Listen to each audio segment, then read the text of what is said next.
Yeah, it's practically ready to go. It just needs the scripts and combat and whatnot. Yeah. Is there a list of things, or Trunk asks, is there a list of things that could be communicated that are yet to be completed that are required before the game is in a playable state? Off the top of my head, obviously the map needs to be complete, but that's always in progress. We have our combat system is for the most part ready. We have a few little tweaks to it that we are currently working on to make it feel more lived in and better to play. We also have some GUI changes we need to do for the combat system. We need to implement all the weapons, which will take a huge amount of time, importing all the classes and weapons, rebalancing everything. Um, and then we have a few other systems that we'd like to have done. The squad system, we have a prototype for it already done. And that is currently being worked on, and we'll be working on implementing that very shortly into our current systems. We have a complete movement rework, which is also mostly done and is being worked on implementing it into the current systems.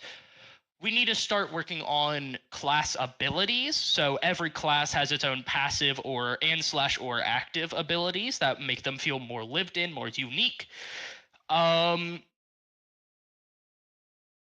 should be most of the stuff that we want to 100% have before release. We have a lot of stuff that we ideally want but are not necessary, like the holotable system we've mentioned. We would like that to be done, but we're not going to wait on that before releasing this stepping stone game. We'll have it in some sort of base form because it is quite critical to the squad system. However, it probably won't be as fully fleshed out as it eventually will be. We'll also be showing off screenshots of the new map when the next the next major location that's currently being worked on is finished, because I will be more comfortable showing off progress on that map after that point, because there won't be that much left to do on it.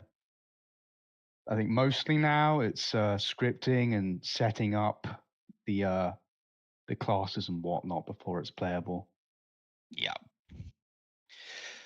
Vex the Bunny asks, any plans for current/future regiments? Yes. Yes. One of the things we would like to implement is a regiment/chapter system. And this would apply to Astra Militarum, both Astartes, and various other things, like potentially other, like maybe MT, unsure, stuff like that. This would be high-ranking officers will be allowed to choose what regiment or chapter their faction currently is. For AM, I believe we mentioned Major or Colonel Plus as a reference point.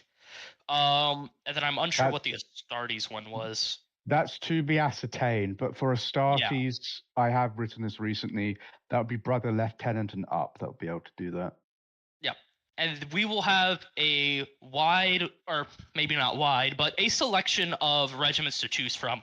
So, as an example, not necessarily planned to be these, AM will be able to choose between like Cadia, Krieg, maybe Katachan, Armageddon, Steel Legion, and each of those would apply not only the appropriate morph changes to everyone under them, it will also give them unique weapon classes, change their abilities, and it would be able to completely change the feel of how that chapter or regiment plays, just entirely.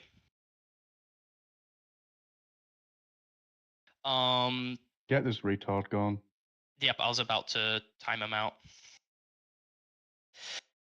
No, that's not enough. Let's do Waterleaf asks, are emplacements going to be made more accessible to lower level morphs, guardsman tier, with the introduction of vehicles and heavier classes? They already are available to guardsman morphs, so I'm not entirely sure what you mean by that. The heavy weapons specialist is a class that only takes, at least in AM, only takes 2 events to attended to be able to get it. and therefore play the class. Um, so not entirely sure what that question is, but yes, emplacements are available to low tier morphs. In fact, I would say it's higher tier morphs who don't have access to emplacements. Only guardsmen and maybe officers do.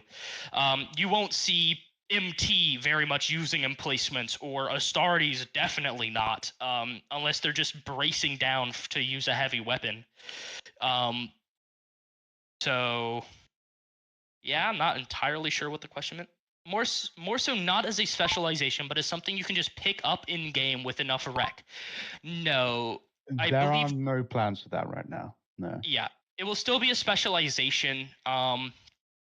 But heavy weapons are being changed to be a bit more viable because I think I've always been concerned with how situational heavy weapons were, particularly on like more open maps like Caldega, where the amount of interior spaces were fairly limited compared to like the majority of the map's composition. You're going to have to we plan to look into ways to like pintle mount them on surfaces and stuff, so you don't have to you're not forced to like set them up manually on the tripod. And it'll automatically give you more accuracy, less spread, more focused fire, stuff like that.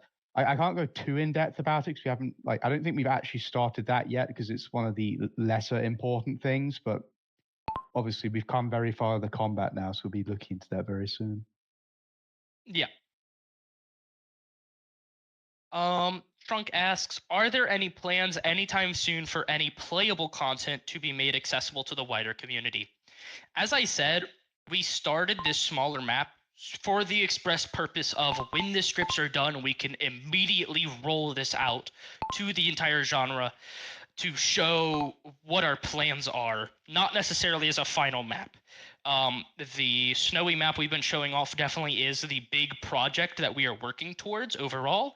However, this intermediary map, I guess you could call it, would be something to where we can just show it off the second it's ready, um, and hopefully get everyone interested in the genre again.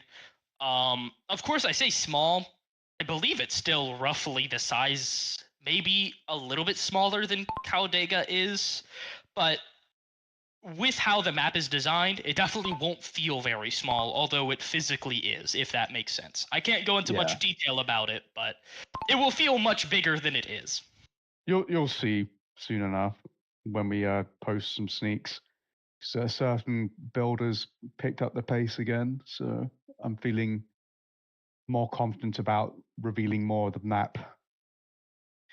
Edis asks, on a scale of 1 to 10, 10 being the best, how confident are you that something playable for everyone could be released this year? Honestly, Hmm. I Maybe an 8? yeah, I was about to say 8 probably.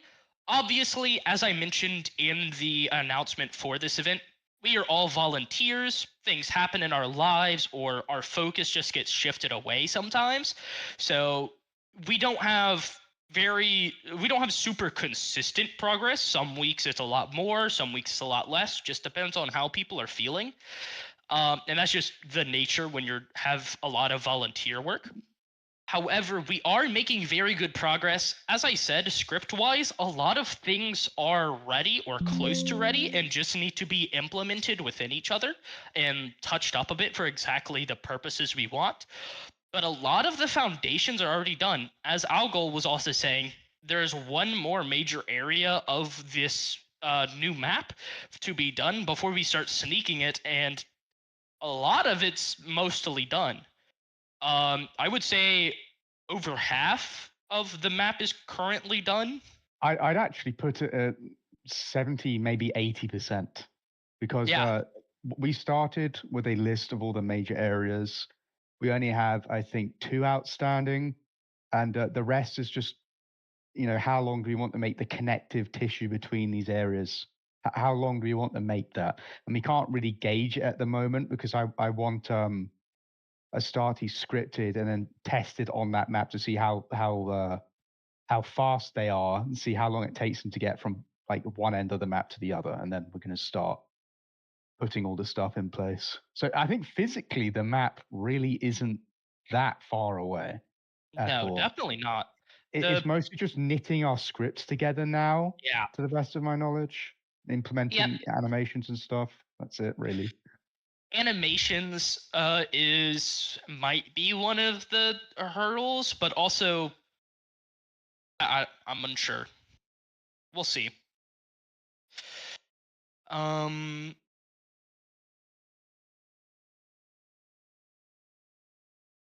Seems like that's most of the or all of the backlog questions.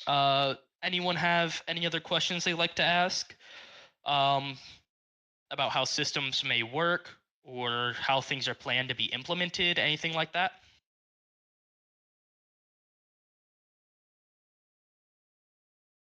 Surprised there's no Astartes questions.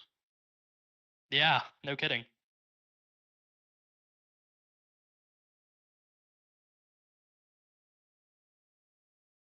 We are pretty much going to be changing everything for the most part. Some ways more minor than others. Um, but and pretty much everything will be at least slightly different. So feel free to ask about how things will work, because the answer will most likely not be how it works now. Optimization, how greatly it was improved. A lot. So one of the major issues backside of Caldega was the fact that there have been so many different people working on it as either the main scripter or backup scripters or whatever. Everything was kind of everywhere. Um, some people had redundant things built in that were being used even though we had a system already that was more efficient. Um, so now, starting from complete scratch, we are able to build everything around central systems and have everything work together, as opposed to making changes for stuff that wasn't ever built to work with the systems. Um, may the curse of Caldega be no more. When we're talking about stuff like that, the more script we were using before, we're currently having it remade, but before we decided to have it remade, the more script we were using that all of you have used was about, I think, coming on 10 years old this year. That's Yeah, like that's like more than half of a lot of people in this community's lives. So go figure. That was definitely a big offender. It yeah. really I was. am presently what I'm working on is the new morph slash class system, um, the loadout screen, and all of that. And I am completely rehauling how it applies the morph onto you, and how customizations are done, and all of that. And that should lead to a lot better performance because I am completely changing the way the game renders it.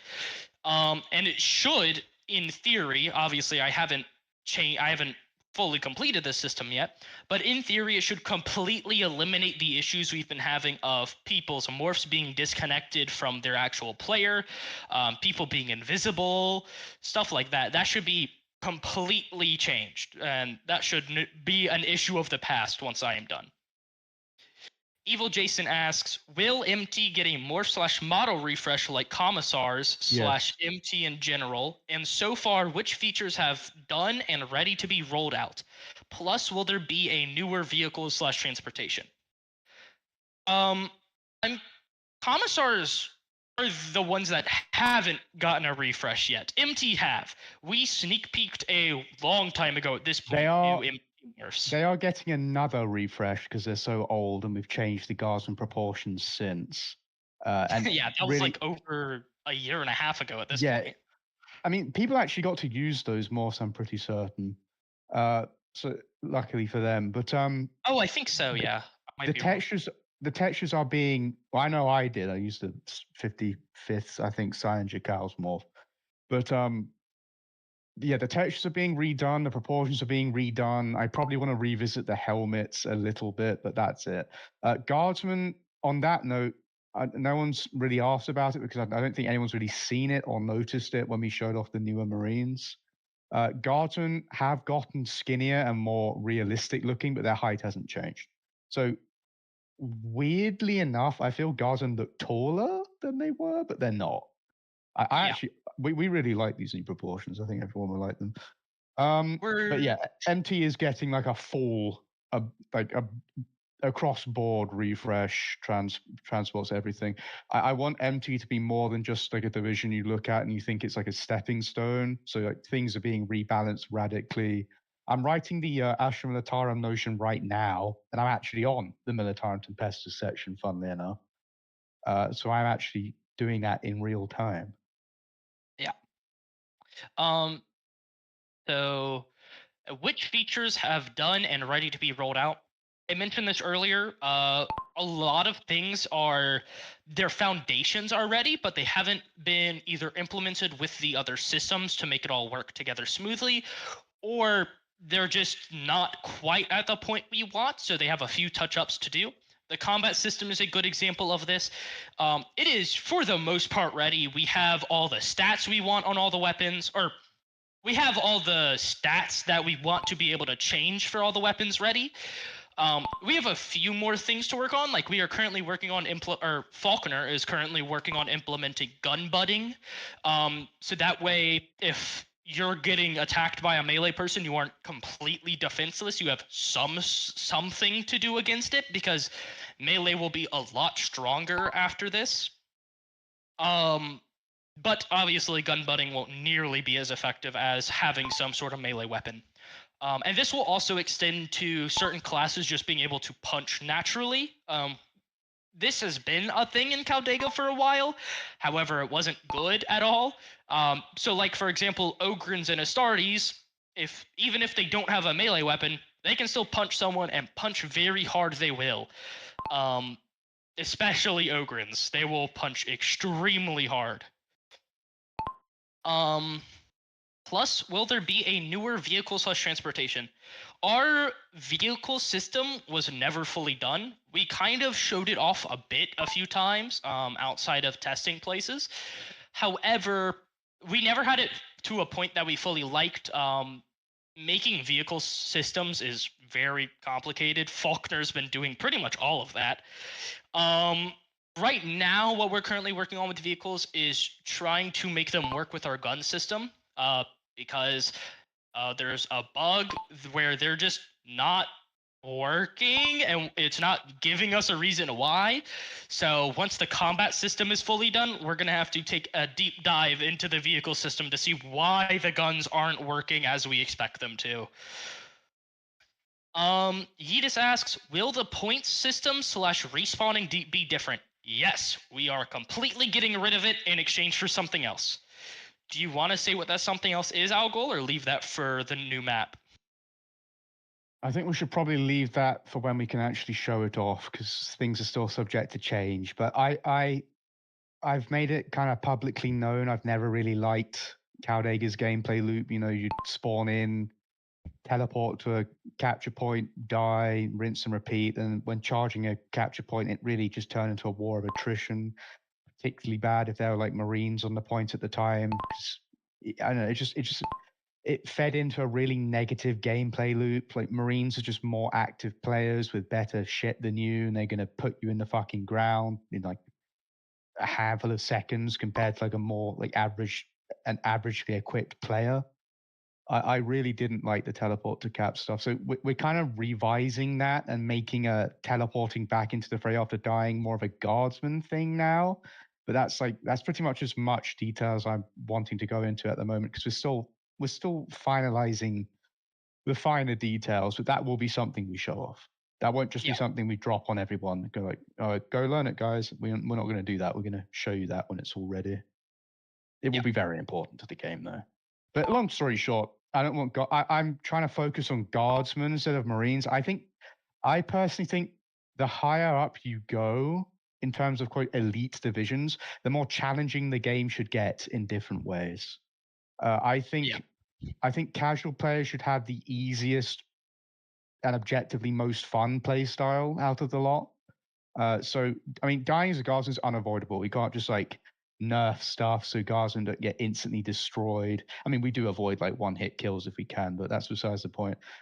Guardsmen are expected to die, but they'll be able to come back like a lot quicker. They just get stuck back in a lot quicker than like in the Starties, for instance, who will have to come back from base and redeploy with the rest of his squad. Yeah. I will also say the current system of capturing objectives and stuff, or at least the current way it works, I feel like will also be implemented in the holotable system rather than the main gameplay loop. So that's something to look forward to with the holotable system, is having different objectives and stuff like that. Podelko asks, when you said select our officers are going to select regiments, does that mean one, like you, can force everyone to be Cadian, or is every officer of that rank able to pick a regiment and let their stuff be used? It will, if there's multiple officers that are able to do it, for regiments, it will be a system of whoever's a part of that high-ranking officer's squad will be part of their stuff, and if you want to be part of the other regiment and there's another person on, you can just join their squad and be part of their regiment if it's two different ones. Anyone who is a higher rank will be able to override that, I believe. Correct me if I'm wrong. I lost my train of thought there for a moment. If there's only one of the rank that's eligible to change regiments on, they will be in effect be able to force everyone on that faction to the regiment they want. For anyone below that rank, there is no opt-out system. If there's only one, you have to be part of the ones they choose. It's one of the obviously this won't affect game or for lower classes, this won't affect gameplay in a huge way.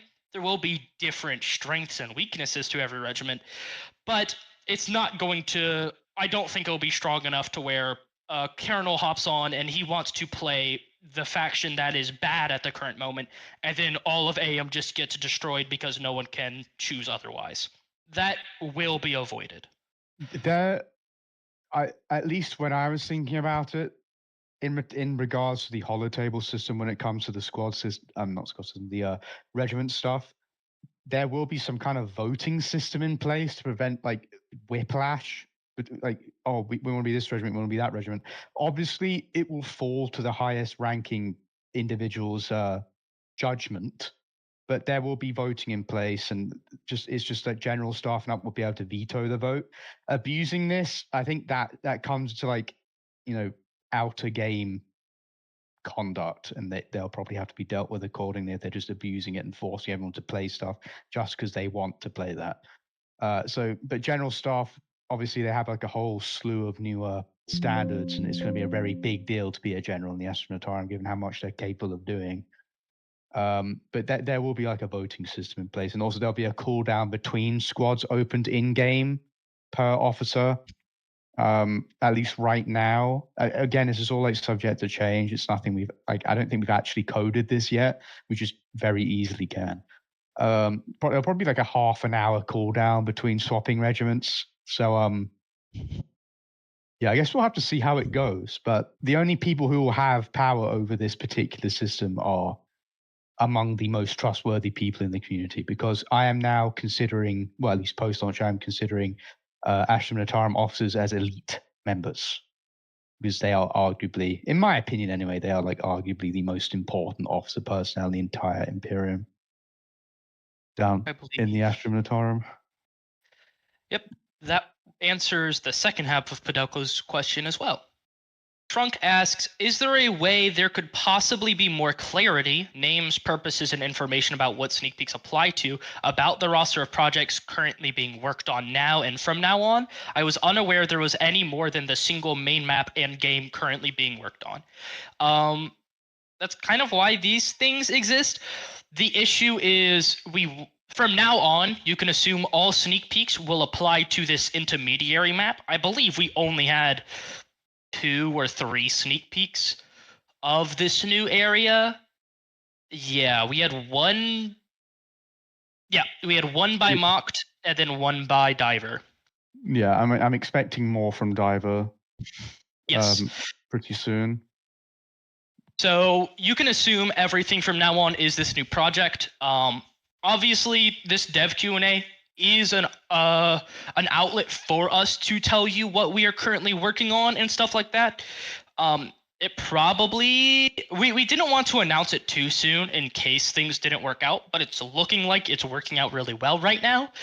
And we wanted to announce this more closer to completion as we are right now, where we feel comfortable that we're not saying something and then it doesn't come out for like 2 years or something like that. So that's kind of the reason why we waited until now. And these dev Q&As, which I'll be hosting probably every few months or so, or whenever there are major changes, to help promote some of that communication. Obviously, I don't want these to be oversaturated because then no one will have questions to ask. But these dev Q&As and the notes we post afterwards should help alleviate a lot of that communication trouble. Yes, and also I am not intending on doing away with the devlog stuff because I know a lot of people do like a paper trail. They like seeing things in writing. The reason why I haven't been doing too many since the last one is because realistically, it's been a kind of an agonizing waiting game. Like even where I am, where I can see obviously everything going on, it's just a lot hinges on different sectors of development getting a lot of different things done. There's a lot of nuance to running a development team. Because that, I mean, essentially that's what I do. I look over them. I'm their director, and the reason why you might see this in other games, the reason why there's not like perfect transparency is because a lot can change in a very short period of time. And I personally don't like talking about things unless I 100% know that they're going to make it into the game. Because otherwise, like, what happens if I just spilled my guts like I don't know, like 6 months ago about hypothetically, like what if we said, oh, like planes were coming like tomorrow and they were using I don't know Blizzard scripts, and then like a month later, the person who was in charge of coding the planes left the development team for undisclosed reasons. So we just woke up, he wasn't in the server. We had to use like a different system or something. It's just a very bad look. And I felt just saturating the development logs with the, oh, we're waiting on this to get done, we're waiting on that to get done. It's just, I don't know, it's just very boring.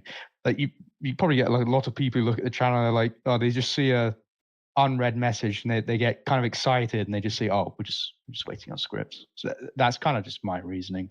But I find these Q&As are more interactive, and there's a lot of questions here I haven't actually seen. I like to think I'm quite active when it comes to looking at the chats. I haven't actually seen a lot of these questions come up, so we're definitely going to make a habit of this because we haven't hosted one before this, and God knows how long. I think Clone hosted the The previous last one. Right? one would have been me and Clone doing it specifically at an IOM inspection, Yeah, which so that would have been probably a long time year ago. ago at this point, if not longer. Yeah, yeah. Um, Um, Will there be plans for a schedule to let certain factions get an update or a revamp in order for them to win battles? Will there be an event mode to where if a certain faction wins this event or lore event, they get an update for their particular faction? Yes and no, Thunburn. Yes, Stephen. Yes and no, Thunburn. I don't intend on locking faction content behind events. If it's like absolutely essential faction content, they'll get that as it comes. That's really all there is to it. But there will be events over relics, and relics will pass between the hands of different factions, even factions that can't necessarily use them. And I imagine the engagement staff will be having a ball with all these events of different factions fighting over different relics. Sometimes relics they can't even use, like just to deny their use. And then every now and again, maybe we'll have like a season reset where all the relics return to like a neutral pool or something. Again, something that will probably be like to be ascertained on the specifics, but I do definitely want relic wars. So yes and no, Thunder.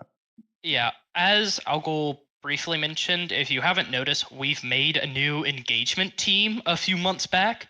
And this includes multiple subdivisions, such as a lore team and an events team. So we will have lots of people outside of development who are able to contribute ideas and help plan these events and run them. And then obviously development will be working alongside them to say what's possible, what's not, what can we do in a reasonable time frame. But we want to have a lot more stuff like that going on. Trunk asks, are there more objective requirements planned for elite division tryouts or whatever Yes. induction system is planned to prevent clicks or bias in allowing members in? Yes, yes, all across the board.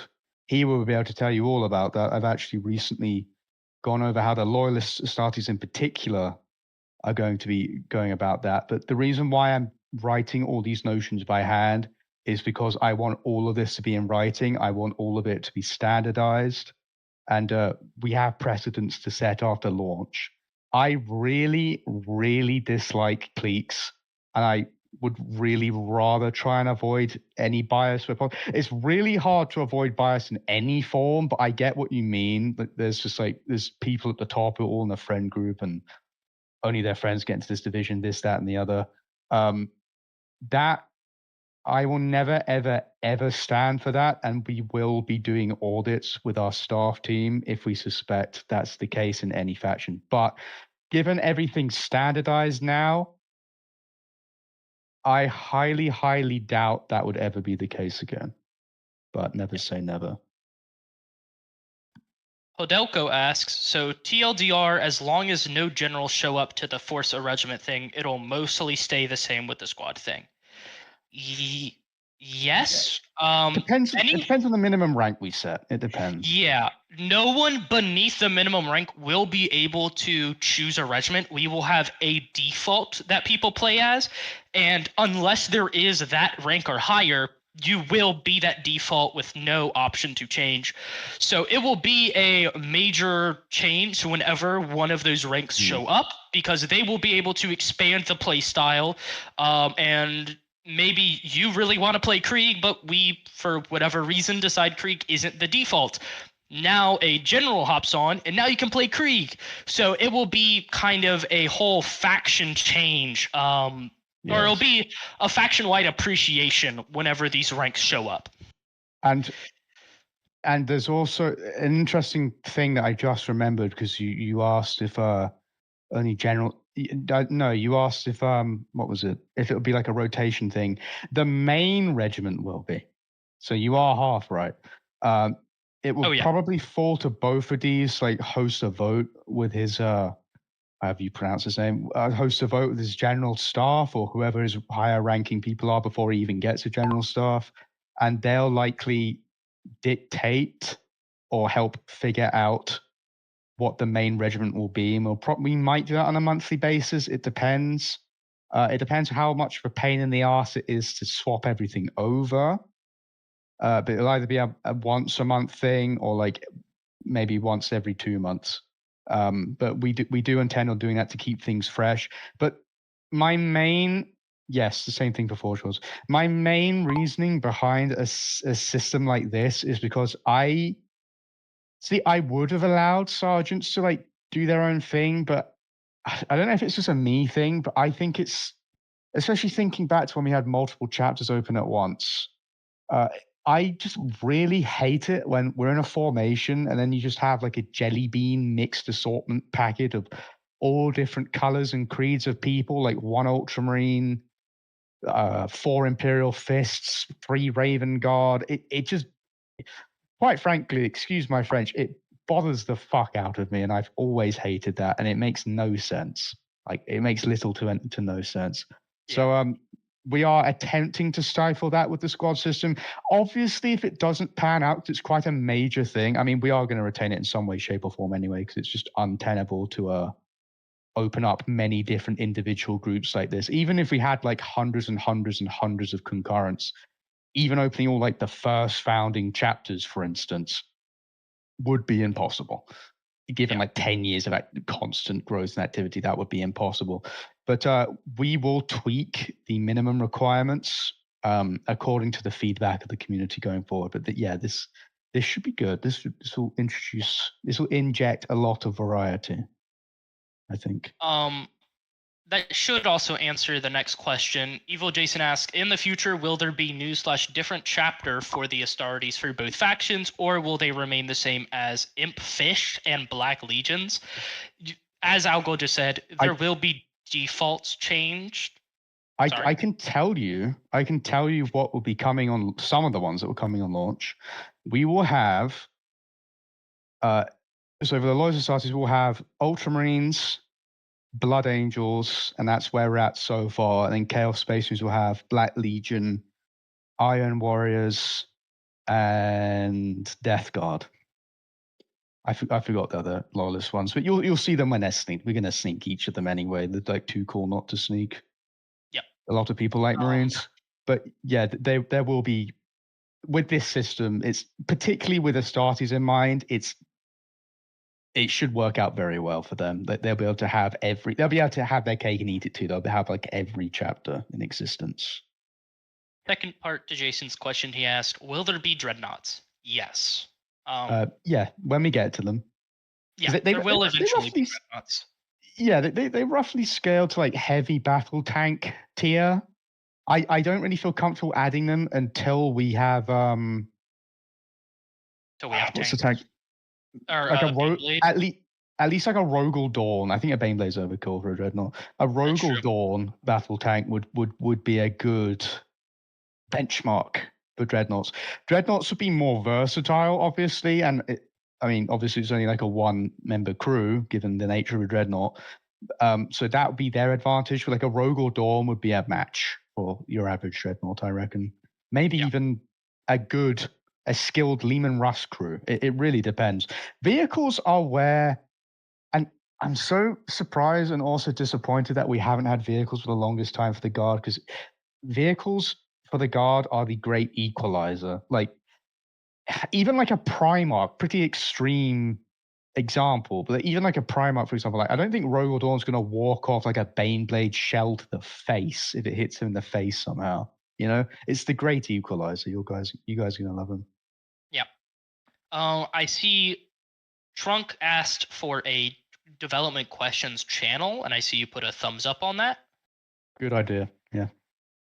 All right. So you want us to implement? We'll be implementing that after this, I assume.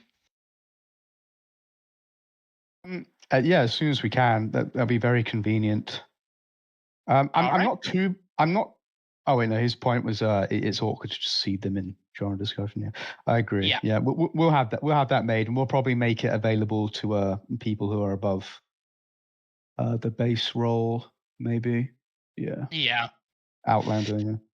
That Plasteel will probably Plasteel and up. We'll be able to post in there. Podelko asks, is first person going to be more thought about with the combat system? For example, right now most guns block your view entirely if you move left or right. I am personally going to, it's not a focus. The games are OTS. However, for specifically snipers and stuff, I want to make it to where you can use first person a lot more easily. However, the focus is and always will be third person. You will be able to do it, and obviously if there's anything reported like quality of life wise that makes it just a pain in the ass to do, because we have to respect the fact that some people are going to want to do that at least sometimes. I don't see why not, honestly. I don't see why not. But like Lunara said, at the end of the day, it is an over-the-shoulder game. There are lots of over-the-shoulder games out there like Mass Effect and stuff. First personing generally is only padded to on like scoped weapons, but there's like no reason to be obtuse about it, really. Like we will apply changes if they're reported and people think certain things would be a better way, because they're the ones playing the game at the end of the day the most. So yeah. As a small addition, I think that issue doesn't exist in Caldega, but it does in Crucible. It exists in both, I believe. Or at least I was the one concerned about that, and I don't believe I ever made a change to Caldega about it. God knows what. Caldega has done to anything. Ghost of Caldega again. Yeah. While we wait It's a for some more game. questions to come in, I believe Davey asked me a question Hmm. in genre discussion a few days About ago. Necrons. No, actually. Well, probably was the basis of it. He asked, so character if question or sorry, if characters will be added and how they will work if so. Um Yes, we will have lore characters as customs, and no, they won't be bullshit powerful if they have no good reason to be. Like, yeah. for example, for example, if we added like Chapter Master Dante, which is just a given, like that is going to happen eventually. We have Blood Angels. He won't just randomly have 2 times the health of a brother captain. He's still in Astartes at the end of the day. He'll probably have about the same health values. The main difference is in the war gear, which will be balanced within reason. Yeah. So we're not really doing like the maybe it's unprofessional of me to like name drop another community, but we're not doing the tarnished age approach where if you have a custom, you have like 5 times health regen and like 10 times the speed of other Marines for seemingly no reason. I think that's stupid. So we're going for like a more grounded approach. And I think if you're lucky enough to have a lore character custom and you're using that, if you die, it will be a big deal for the people who've killed you as well, because they'll get very rewarded for it. So it's kind of a double-edged sword. Is he Uh even here? I don't even think he's here. It's kind of like a double-edged sword being a named character, or even having a custom in general, to be honest. Another thing that we touched on before, not sure if this was ever super set in stone or not, but another example would be someone putting enough dedication into something where, for example, Ogrins generally never have an officer rank. They are rank capped to NCOs. However, if someone shows extreme dedication in the Ogrins, they might potentially be rewarded with a Nork Dagog morph and be able to be lifted up to an officer rank, as Nork Dagog is and is the sole exception to that rule. So there may be instances like that where generally certain things don't go beyond a certain point, but if someone shows enough dedication to it, they may be rewarded with something that can go slightly higher than the rest. Trunk asks, will there be any safeguards against any extreme meta playstyle set in place with the game when the genre was active jiggle peeking and more passive playstyles were a largest contentious issue? I'm curious to know what the development team thinks about it.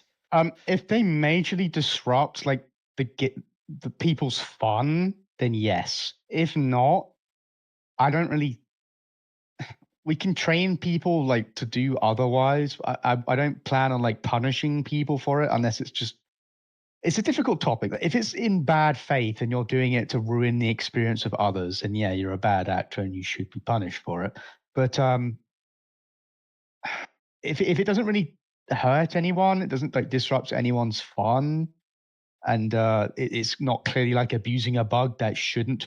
Well, no bug should be abused. So there you go. If it's clearly not abusing a bug or some kind of exploit in any way, shape, or form, then I think it's fine. But we will One of address exploits like that. Yes. one of the things kind of add on to that is some strategies of playstyle just are strictly better than others. Hmm. One of the things I've seen throughout my time here is during combat training, someone will like push in the middle of the open in like a guardsman morph, and then someone else will use cover effectively. They will pop out of cover, kill them, and then go back into cover.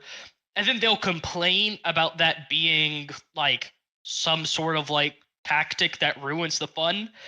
That's just playing effectively at sometimes at the end of the day. Yeah, And and so we're I think especially that level of scrutiny applied to guardsmen is kind of silly because they're yeah, casual players at the end of the day. I think it's different for Astartes, but also because Astartes are so like bloody massive, you can easily like build a map with that in mind and have the cover arranged in such a way that it's unfavorable to Astartes to generally play like that and take cover because they are shock troops at the end of the day. They're huge. there shouldn't be like a starty size crates they can crouch behind and play like pussies at the end of the day. But that really just boils down to divisional training. Guardsmen, Yeah. really, we're never going to punish guardsmen for playing like any sort of way unless they're abusing a bug.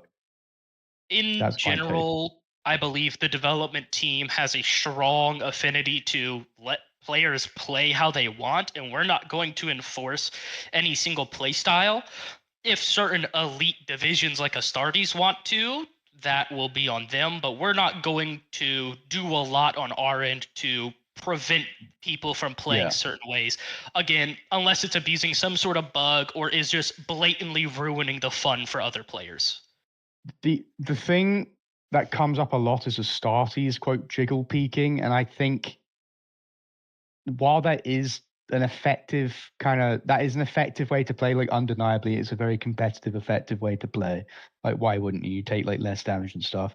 Astartes are like significantly wider now because they're less like dinky than they were before, and they are somewhat taller. And the maps are also being made with cover in mind that really it generally only benefits humans and people like around human size. So it's going to be significantly harder for Astartes to do that, even if they wanted to. But Astartes in particular, like other similar divisions where they have like a lot of HP, which clearly, it's clearly for a reason, they'll be cautioned against it and trained not to do it because it's, in a lot of cases, it's just not really the best thing to do anyway. But there'll be more about that in the training manuals when they get released, part of the notions. Another thing for specifically like Astartes, our new movement system will work on an inertia basis to where as you move, you will build up acceleration up to your max speed. You won't just press D and then immediately go whatever speed you go. There will be a build up to your max speed. So this affects everyone, but mostly Astartes are going to be the one affected by this, especially units like Terminators or heavier units.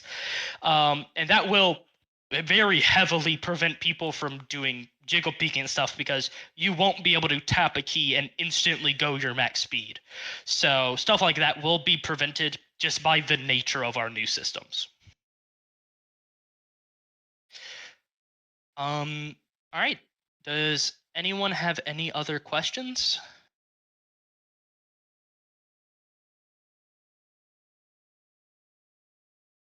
We'll give it a few minutes, but if there are no other questions, then we can go ahead and end whenever. Someone is typing. Again, feel free to ask about the content of any systems and stuff. We've mentioned a lot of things throughout this. If you don't fully understand something or how something will work, or if we brought something up briefly that you aren't sure about, feel free to ask a question about it. No questions are bad questions except for like, will something release by this date, or something like that. And as we said, we'll hold off on certain things like the new map. We'll hold off on any questions specific to that or about like what it is, and then some other stuff. But feel free to ask whatever questions you want overall.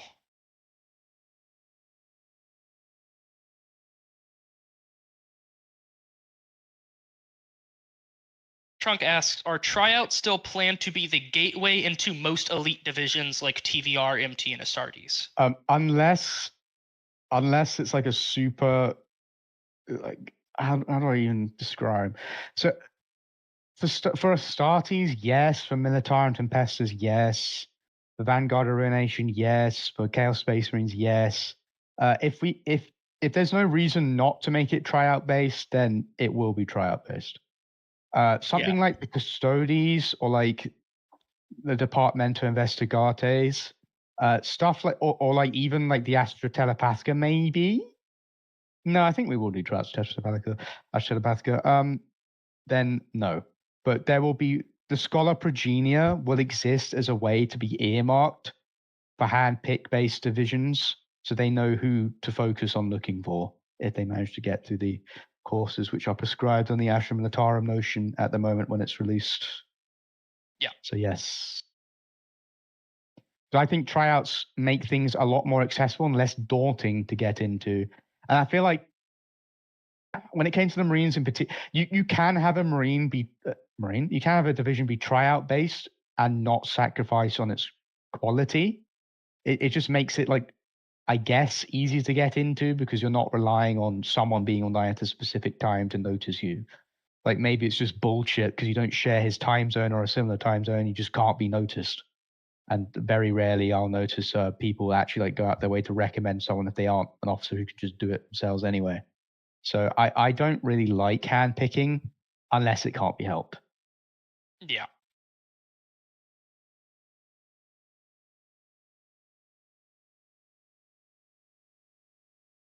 And even I think most people who are against tryouts would be like, because there's two sides to every coin, obviously. Most people who are against tryouts are like concerned everyone who attends a tryout will just pass and then get to join. We aren't doing that. There will be quotas of like a maximum amount of people who can pass tryouts per event. It won't be uniform across every single tryout. Like sometimes the division will need more members, sometimes they'll need less, or won't need as much rather. For the people who don't pass the tryouts, they will be earmarked, and then when they attend a subsequent tryout, extra consideration will likely be given to them, or their previous tryout performance will be brought up. So it will still be progression. You'll still be making progress even if you don't necessarily quote pass the tryout. I'm going to step away for a moment to get a bottle of water. I will be back in just a few moments. That's all right.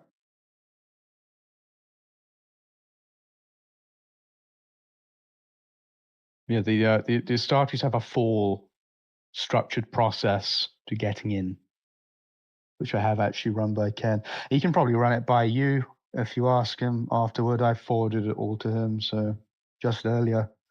It's where we're at right now anyway. It's a little subject to change, but if you were curious, you can. I'm talking to Trunk only, by the way. Just notice this at this stage. It's still kind of secret information, so I'd rather only the Astartes saw it for now. It's not, again, it's not necessarily like, again, it's not necessarily the hardest thing to get in either. I think a lot of people maybe are concerned that we're only letting in like laser pinprick head clickers into the Astartes. We're not doing that. We're gauging how dedicated you are to the genre to become an Astartes. So it's going to work more like a rapid response kind of unit. Like if they're requested, they'll just get on in force and fuck shit up. But we're not necessarily even looking at people being terribly active because, hey, I'm 26. I'm not getting any younger. I'm sure many of you aren't either. Some of you may be lucky. Maybe you do get younger with time. I don't know. But for the vast majority of us, we're not so fortunate. So life gets in the way. As long as you're dedicated to TDM above other things on the Roblox platform, you'll make it far in the Astartes. That's really the be all end all. Any other game requires handpicked units?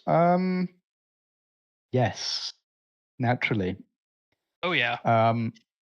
So you people, we do background check pretty much everything. And I think we will make we will make a way to like view people's people's genre community kind of service records visible, like what they've done, what's on their records, stuff like that, and then it'll be ideally automated because I imagine by then we'd have like or at least I hope so, we'd have like a fair sight more people, and I think manually inputting it would be a bit ridiculous. But you'll be able to probably see it in the future on your own. But for example, to be like an inquisitor, I would expect people. I have written this down, so it's not like exactly like esoteric knowledge or anything. So I'm not like leaking anything right now. But to be considered to be an explicator, you'd have to have like sizable experience being an officer elsewhere. Most notably, and if you can, experience as a commissar would greatly help out a prospective explicator because there's a lot of overlap between what an Inquisitor does and what an Commissar does, though it's by no means the same thing. It's like very different. There's like a whole mechanical deep dive on the Inquisition. Will there be any new class specialization for Astartes? Yes, we barely touched upon them last time. It was literally what was it? It was Scout. Yeah, So it's the Scout, Neophyte Reserve. Baseline. Blah, blah. Neophyte Reserve, Battle Line, I think Stern Guard, and then Devastator Assault, obviously, in Tactical. And then we also had like a Chaplain Initiate with like a black arm, which kind of didn't really do anything. And then there was obviously the Apothecarian, the Tech Marines, who were really, really fucking annoying. We are changing how healing's working, so that will never happen again. I really hated that, and a lot of people did.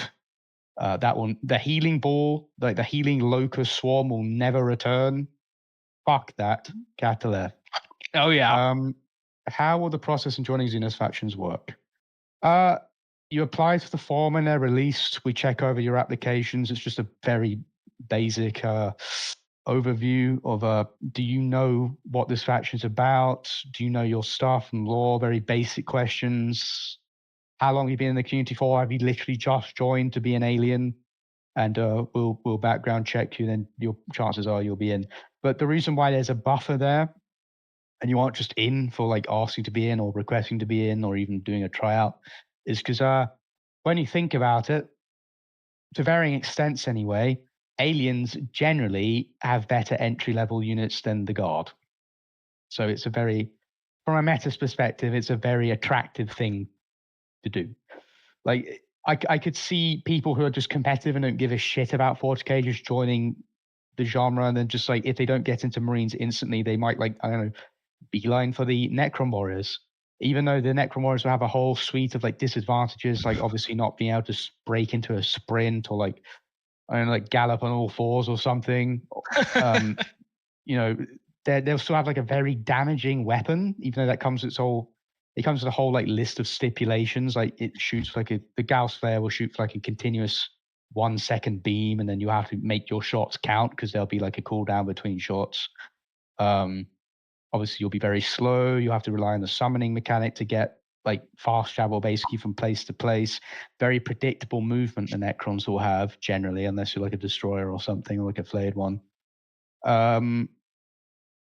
So yeah, that's why there's buffers in place. Because like for example, like in TLDR, Necron Warrior is like a lot better in most ways than Imperial Guardsmen. So you want to make sure people who actually deserve them get them. But they do have Achilles heels, and that's not to say they're better in every way.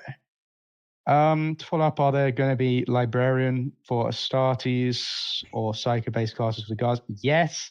I've just done an agonizingly long document on the Adeptus Astrotelepathica and the Astra Militarum notion. They're fully thought out. They're fully researched. The Lord Commander Militant, Lord Solar rather, whichever he is today, he's done an he's done an Adeptus Astrotelepathica. God, your head really spins in this hobby. Adeptus Astrotelepathica morph document, which we will be looking into. Maybe not pre-launch. It's not the highest priority thing because the Psychic System's like a whole entire separate thing, which I've had to detail, and we haven't started on that yet. I'd be lying to you if I said we did. But we have the plan all laid out.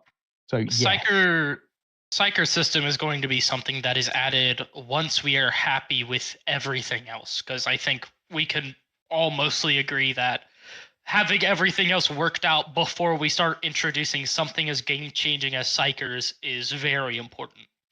Yes, because Psykers, there's no getting around it. Psykers are fucking powerful. They can even like a secondary Psyker, like an Astropath, can be very, very annoying. And like a Primaris Psyker, for example, that not to be confused with like the Space Marine Primaris. A Primaris Psyker is like a very gifted Psyker who's very in control of himself. He's a highly coveted battlefield asset. He could be a fucking artillery battery unto his own. Like there's going to be like a lot of skill required to leverage the psychic abilities and know when to quote push, know when to withdraw lesser amounts of power to like not incur psychic phenomena, perils of the warp, demonic attention, even from demonic players when we get demon players. Because that would be a whole can of worms unto its own, which I'm not prepared to talk about yet. But yeah, there will be Psyker and Psyker stuff. I can't share with you what the map setting will be yet, but I hopefully when we get this next area done, I'll talk all about it in sneak peeks, and we'll basically we'll break the shell, and show you the yolk. Sebastian asks, really sorry if this has been talked about, but are there going to be specialized cultists dedicated to certain gods or even lesser demons in Forces of Chaos? Yes, there will, and cults will mainly be the regiment variation in the Militarum Traitoris, Traitor Militaris, because unfortunately there aren't really many well documented traitor guard regiments out there. I suspect when we do get to adding more than just the Mobian Sixth and the my current homebrew regiment, which is based off the Blooded Guillotine, the Herald Undivided, we'll have to be doing a lot of homebrewing. And when you have to homebrew a model line, it is extremely time consuming. The Traitor Guard took like maybe 2 to 3 times as long as the Acadians did, even though we had like a very clear theme in mind, being like the kill zone, the Helghast and kill zone. But yeah, we will be doing that. But the cults mainly will be their selection, which will be dedicated to all different things. You do get depictions of cults way more often than Traitor Guard. Yeah. There, Poxwalkers? there will be Poxwalkers, yes, but they aren't lesser demons. That would be Plague Bearers. But they would also most likely be NPCs rather than players. Yeah. I mean, we could look into like the Poxwalker plays that turn people into playable Poxwalkers, but I kind of like iffy about that. So I feel like people just get butthurt dying would just reset anyway. So I think it would just be better off as like an NPC thing, or like maybe allies can be turned into it and they can fight alongside you second wing as well. Just give myself an idea. There we go. Maybe allies can be turned into Poxwalkers. There we go. Yes.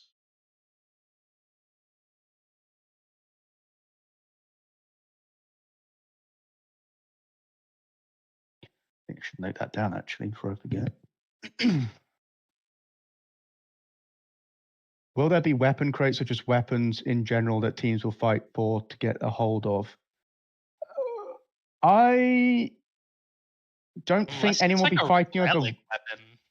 relics. Will be like, at least right now at this stage of planning, relics will be events, and then factions will fight battles over that with no predetermined outcome. Like it will just verge on the performance of the factions. Then you'll wrestle with relics that way.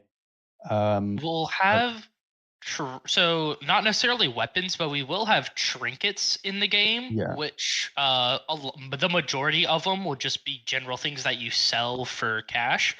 However, there will be extremely rare ones that will maybe provide you buffs or resistances or somehow make you stronger, or can be used in specific ways.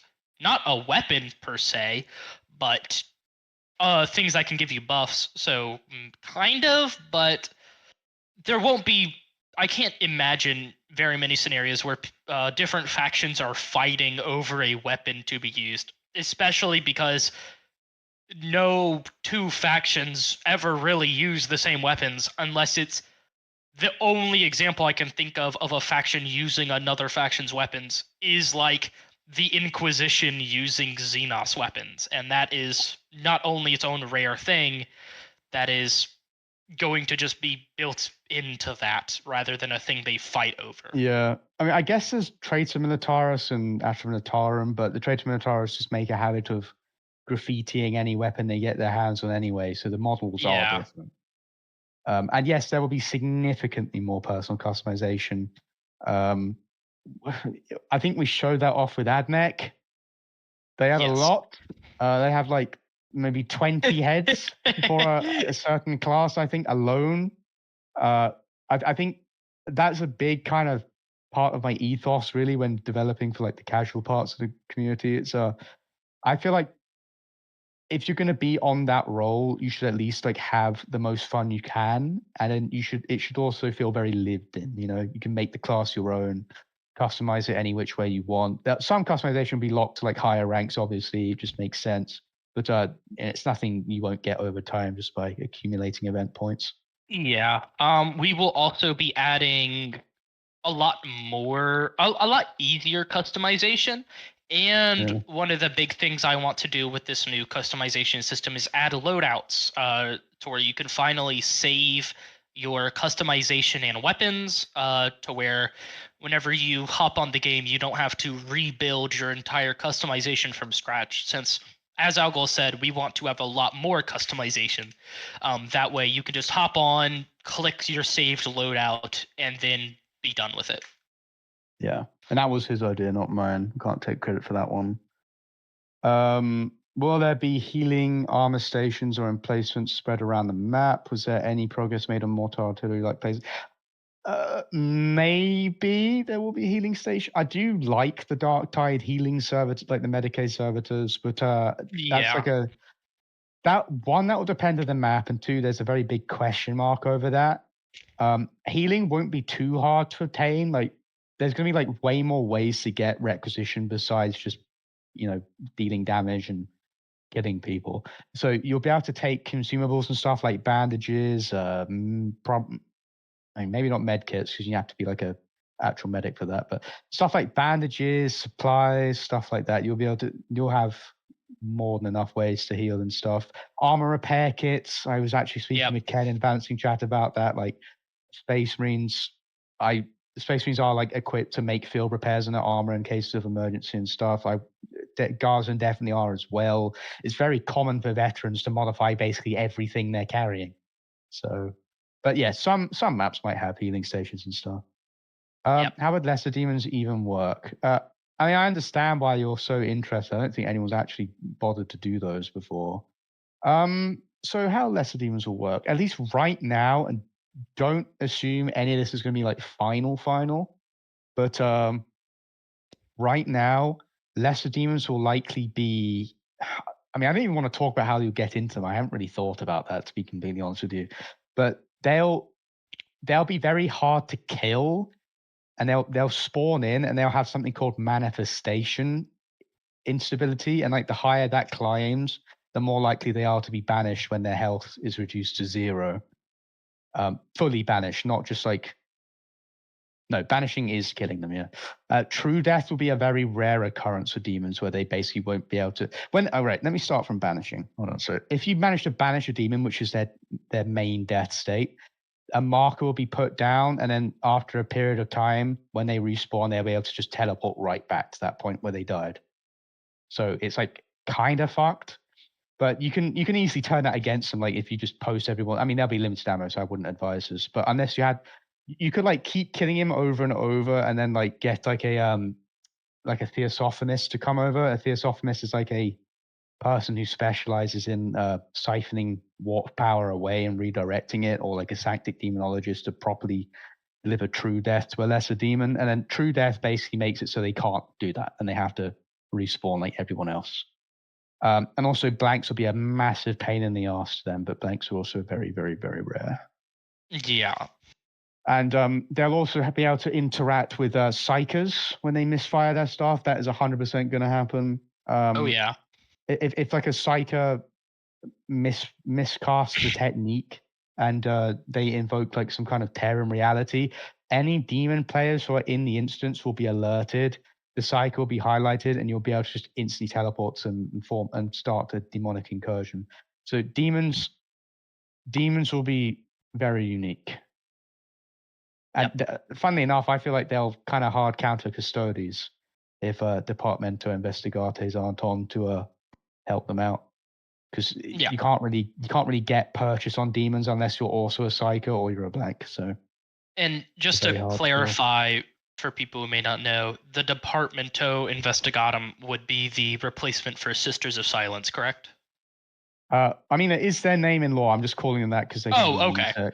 Yeah, I've never heard it's that one name. of their like, yeah, it's like their least known name. It's what they're called under the Astra Telepathica as their militant arm. A lot of them will be fairly niche, hard to use, as how a lot of them are seen as melee units. I wouldn't say melee would be necessarily hard to use, because melee users will be able to. So the way our sprinting system is going to work, which is a meaningful tangent, is you'll have to build up to top speed when you start sprinting. You won't just be able to tap shift and be moving at like terminal velocity. Melee users will be able to build up to top speed much quicker for the sake of engagement. and basically their main role in the on the battlefield is to tangle up ranged infantry, stop them from working, and just tear them up at close range. So melee Yep. shouldn't be hard to play, and we're obviously going to balance around that and stuff. I do still expect at least 60 to 70% of people will still be maining guns, but melee will be a lot more viable than it ever was. It won't just be Another like an thing ambush thing.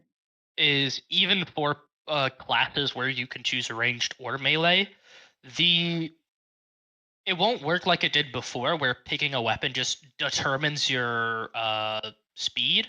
However, we will have weights to where Yeah. different weapons will have different weights that slow you down a certain amount. And this also means if you're picking up other items, for example, those will slow you down and make you slower dynamically. You're not just going a set speed all the time. So how it currently works is that having a melee weapon makes you go faster, but conversely, with the new system, you would be faster because you don't have a heavy ranged weapon, not necessarily just because you have melee, if that makes sense. Yeah, so a Um, person like lugging around like a demon hammer or something will probably be moving about the same pace as someone with a gun, something yeah. like that. Maybe a bit faster for the sake of balance. It depends. We haven't really like experimented with sprinting and melee yet. It's a discussion we still need to have, but that's generally how it's going to work. Jason asked earlier, will there be defensive emplacements that is buildable slash deployable, like landmines or barricades? Yes, I've made extensive plans for that, particularly with the tech priest engine series, because that's kind of like the whole jam. They maintain stuff, they erect stuff in the field like real engineers would. Um, there'll be guards and classes even who can do that. I was about to say Uh, the that- Krieg engineers as well is a good example. yeah, like sappers, engineers, mechanics. That'll be like a fairly common thing actually. With melee, would they have some sort of a charge state? Would they take less damage for closing distance? We haven't considered that, and it would depend. Because I'm kind of like iffy about damage mitigation, considering we're going to be going with limited ammunition. And I feel it'd be a bit shitty if the person you're shooting at with your limited ammo that you've maybe in some cases you've actually budgeted is just taking less damage because of a mechanics. It's kind of a tricky topic to broach, If you know? that were added, it would either be a class specific ability, like Ogren's being Yeah. able to charge or something like that, or it would be a weapon dependent ability where it's a weapon art, because not sure how much we've mentioned this. Different weapons will have different weapon arts, which will be skills, like different flourishes, maybe an AoE attack, stuff like that. So maybe specific weapons will be able to allow their user to charge. It definitely won't be a global thing though. If we did add a charge, I mean I can't see like a little guardsman charging and taking less damage for that or something like that. So it would definitely be on a either per weapon or per unit basis, maybe both. Um, and They probably would have. I think this is where we get to a place where it's we still need to discuss this a bit with the other developers. But where I'm at mentally with melee users is that they will be able to engage faster than gun users can because yeah. it just makes sense, and also they don't really have much in the ways of dealing damage while they're trying to engage with other units. Well, Um, there will be they the will have whole dual dual wield. wielding. Yeah. So Yeah. one of the things, yeah, They will have they, yeah, they will have a sidearm, but like for example, if you're shooting at someone yeah. with a bolt pistol while running, obviously you can't ADS while running.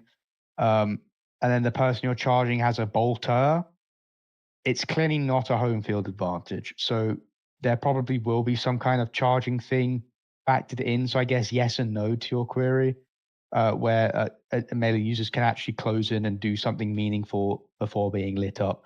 But when you do actually, because melee will be mini stun based, when you actually do get in the face of someone with a gun, you start meleeing. If they miss the window of opportunity before like of being able to gun butt you and like trap you in like a mini combo and then like kind of kick you away. If you start hacking and slashing at them, they won't be able to shoot you while they're hacking. You're hacking and slashing them, so you'll be Yeah. tangling them up and Um, basically removing them from play until they can get you off them. the sprinting thing also reminds me for smaller arms, like sidearms. Presently, whenever you sprint, you just can't shoot. In the new system, if it's something small that's like one-handed, you will be able to shoot while sprinting, but it is going to be wildly inaccurate. So unless they are a foot in front of your face, there is no chance you're going to be hitting any or even most of your shots. So it will sprint shooting while sprinting will mainly be a thing for melee users to you do suppressing fire on approach, or just suppressing fire while approaching in general, not even specifically for melee.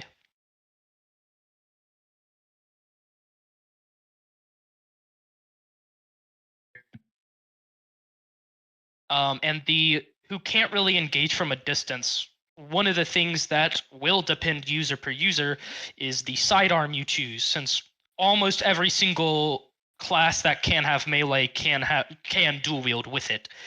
Um, there will be plenty of options where some may have a longer ranged, slower firing sidearm, to where you have a ranged option that obviously isn't as good as just taking a main weapon or a main ranged weapon.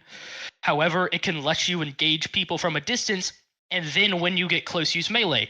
Or, as saying with the suppressing fire thing, taking a rapid fire, not very accurate weapon to where whenever you're approaching, you can just gun them down and get some extra damage in, and maybe force them behind cover so they're not shooting you on the approach. There will be a lot of different play styles there that Yeah. open up. And also the melee has been completely reworked from the ground up. I've Oh, yeah. made sure of that. That was kind of agonizing, but we did it. It's all done. Like I was saying with the weapon arts and stuff, it will be pretty much uh, unrecognizable from what it is now. Yeah, Uh, it's completely different. Will Dark Elder have a Space Marine equivalent like Grotesque? Or I mean, they're not really they're not really debuting on the next map as a faction. It's more like a moderator thing, or not even a moderator thing. It's more like a staff thing for select interested staff members for the time being. But that when they actually launch, obviously they do have Marine equivalent units. The most notable one that springs to mind are the Incubi, who are some of the most fearsome combatants in the galaxy when it comes the most fearsome swordsmen in the galaxy. I guess Clivesman, if you want to get Clavesman, if you want to get okay, technical. bro. But for Krieg, is the Death Rider class available or coming in the future? Not on launch, definitely not. In Yeah, regards to that suppressive fire, go on. I was gonna say that also expands to Cerberus Sulfur Hounds, or whichever one is the one that ride the horses. They will Discoveries also, in general. yeah, they will also have horse mounted units and other capacities as well, not just Krieg Death Riders. But those would all Yeah. probably launch around the same time when we make that system available. Up until then, for Cerberus, we will have them. However, they just won't have mounted combat until we get to that point.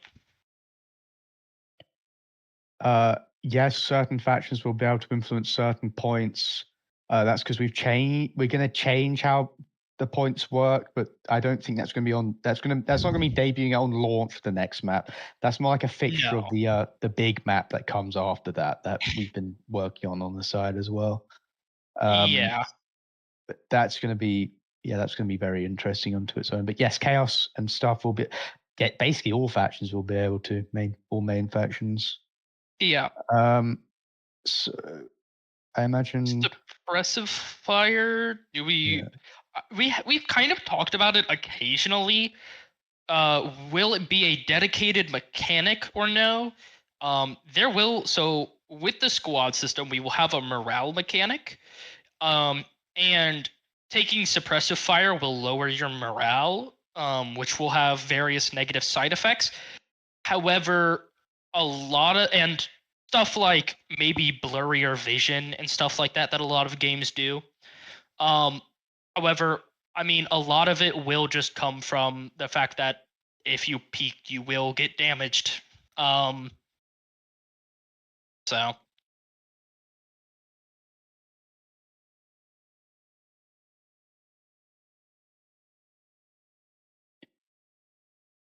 Flamers. Hoping.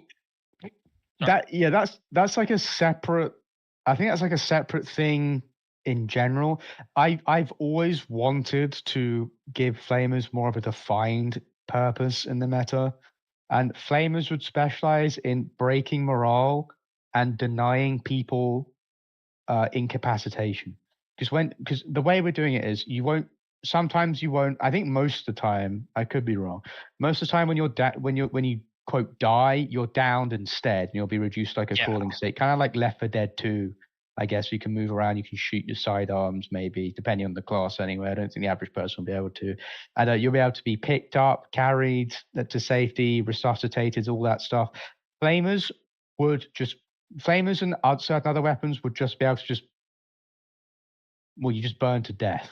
Like you wouldn't be revivable if you were downed while on fire. You'll be able to put yourself out by combat rolling, which would be like another mechanic, and we're adding that's been done. But it won't be like a roll slot game. There'll probably be like 5 to 10 seconds between combat rolls, depending on the classes anyway. And combat rolls won't give you iframes against gunfire. They'll give you iframes against melee. On your suggestion, Pancake, generally that makes sense if it's like an NPC. However, as a player, if you put yourself in their shoes, if you get lit on fire, that would be the most infuriating experience ever. If I get lit on fire and then all of a sudden I can't shoot, that would be horrible to play against and would just ruin the fun. So we'd rather take different avenues of approaching that, like morale damage. Yeah, as like an addendum to that, we generally try and avoid stripping player agency where we can, because that is just, I don't know, it's just, I can't really name many cases. Well, definitely not in a PvP game. I can't name any cases in a PvP game where that's fun. Chances are, in the heat of the moment, you will be tilted to shit, and you'll want to put your fist to your monitor, probably. Will you be getting rid of the old weapon buying system? Yes and no. Yeah, I would say more no. Die to buy weapons. Yeah, you won't have to die to buy weapons again. You have to you can go to like a physical armory, and there might be numerous in the field. You'll be able to I nearly spoiled something about the new capture points just then. Yeah, you'll be able to go to physical armories in the field and or in spawn. There'll always be one in spawn, and then you'll be able to purchase weapons from there and redo your loadouts and probably restock and stuff. Because ammunition is something you have to keep a close eye on, especially for Astartes and especially for Custodes. Because I mean, I do want their little. I mean, have they retconned their little shitty watches in the dark things that catch their spears and reload them? I think they have. I haven't heard of them ever again. But yeah, generally the higher up you go, outside of events, for example, how do I explain? So in main gameplay in Astartes, deployment is more from the narrative of a strike team. So they aren't that armed. They're just there to get something done. Then they return to base and re-gear. They gear up again. In official events, we might make the narrative a company has been deployed, and there'll be the armaments will be adjusted accordingly. But for guardsmen, I don't think you have to worry about that too much, especially with las weapons. No, and for guardsmen overall purchasing, you can also just purchase from the spawn loadout screen. However, for more elite units, they will be forced to go to an armor point upon spawn to be able to change their weaponry. So, Militarum Tempestus will just spawn with their basic hotshot, and if they want something more specialized, they will have to go wherever their armory is and go change that out as just an added layer of making elite stuff more, elite, and making the baseline classes easier to play. How would the morale system work? Is it something like if an officer or a standard flag bearer is near your squad, will you get a passive buff or something? More so, if you have maxed out morale, you might get some slight buffs.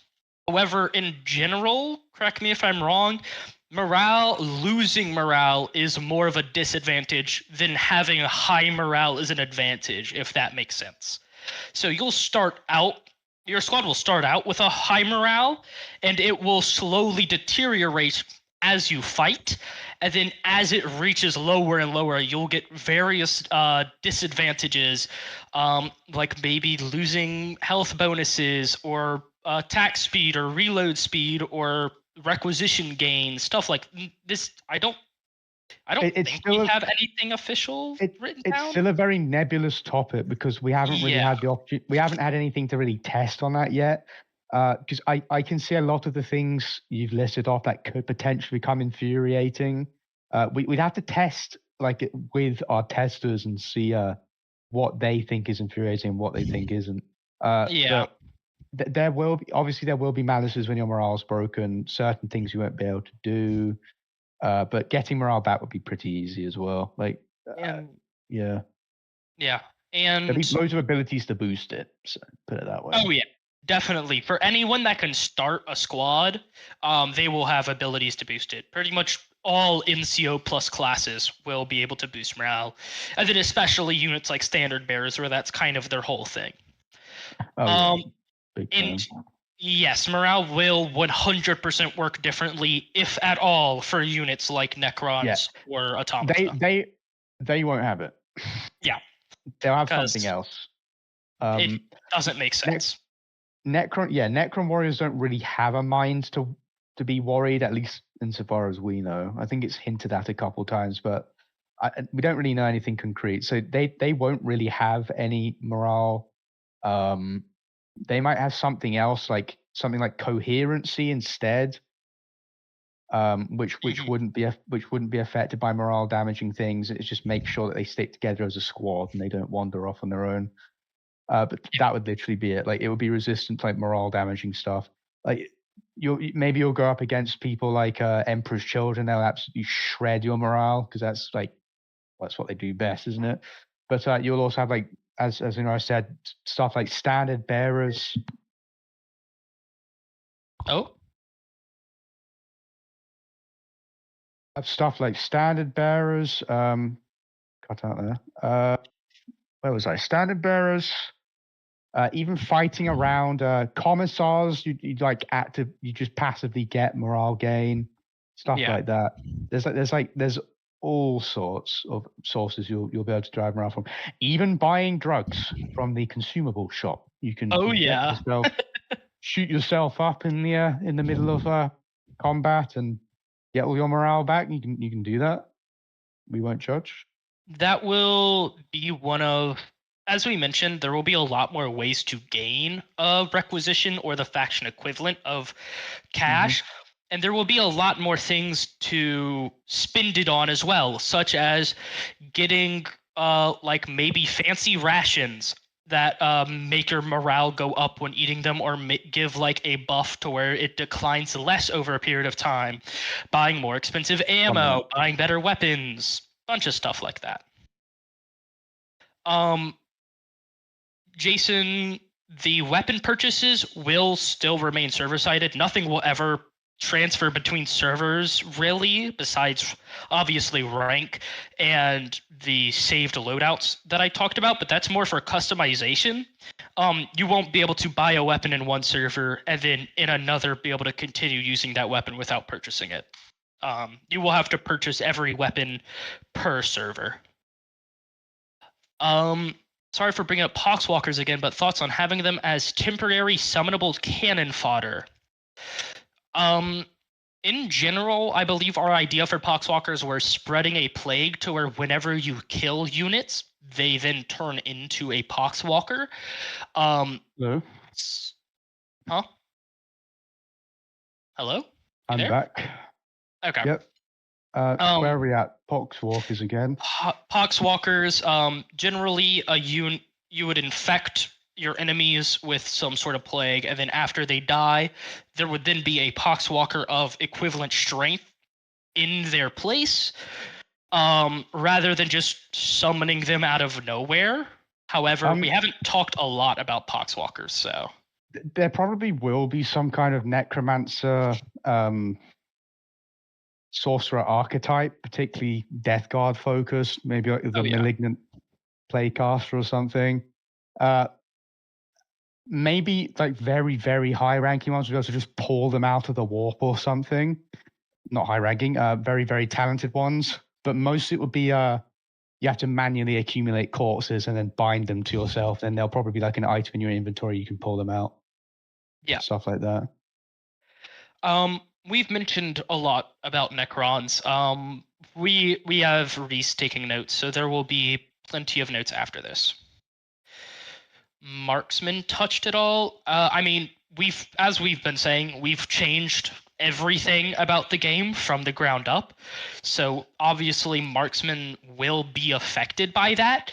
But I mean, I'm not entirely sure what the question is there, because whenever it comes to snipers, they're snipers. There's not much to change there.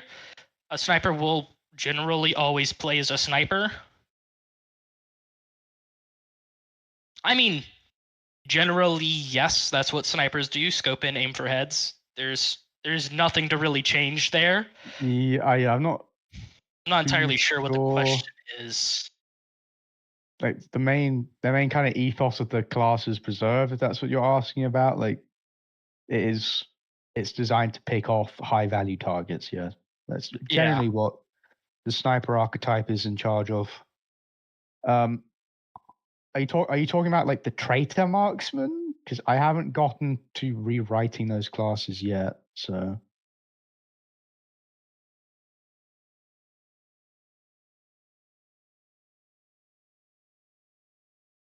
less hated. I mean, I think it's just a reality of a PvP game. Like sniper classes are just going to come under fire. They are. Yeah, I mean, it can be kind of annoying to deal with. It's like not really much you can do about that. It's just kind of how all games work. If you go on YouTube, you can find plenty of video essays talking about why snipers just don't work in PvP games. That's just kind of how it works. If we want snipers, they're going to be annoying because obviously anyone who can stay out of the fight for the most part and then take off units without seeing them coming is going to be annoying. But at the end of the day, that's what snipers are. But there will be more tools to deal with them. Like if an officer really doesn't like a sniper, he will just fucking bombard the place the sniper was last with an orbital strike or a tank, which will have a lot of AoE, and chances are the sniper won't survive that. And we might reduce the range on sniping weapons, maybe as like a quick way to make them less infuriating. But we'd have to get to testing for that. Yeah, there's still a lot of balancing changes that are up in the air because we have yet, because as Algol mentioned at the beginning, we plan on going over every single weapon and class individually and at least briefly going, do we like where this weapon is? Do we want to change things about it? So there's going to be a lot of weapons that change balancing wise on how powerful they are or less powerful they become. So there is still a lot to go over. All right. Yeah. I believe that is all the questions, so we'll go ahead and wrap it up here. In the future, we'll host these every few months or so, and as Shrunk or Ken suggested before, we'll probably open up just a general development questions channel where we can answer questions outside of these events. There will be notes posted in a few hours whenever we pretty them up and everything, but it should cover most of the questions asked, so feel free to go over that after. Any final words, Algol? Stay tuned. That's it, really. All right. Well, that will be all, everyone. Thank you for coming.